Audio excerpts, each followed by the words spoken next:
Welcome to Solvetic, your channel to always learn technology easily. Below in the description, you will find useful links and commands we used in this video.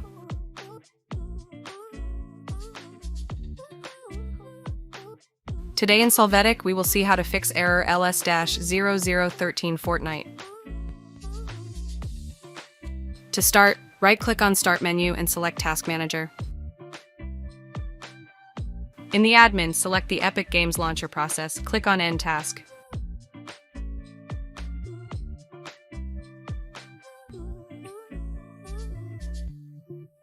After this, in the search box, enter %local app data %, click on File folder.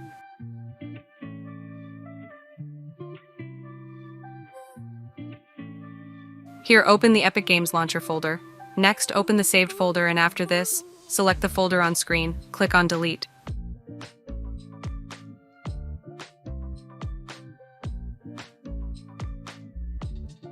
The last step, in the search box, enter Epic.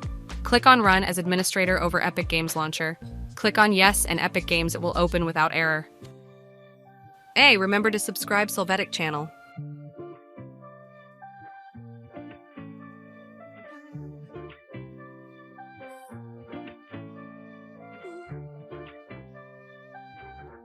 We hope it has been helpful for you. Here are links to watch more videos of your interest and subscribe to the Solvetic channel. Thank you.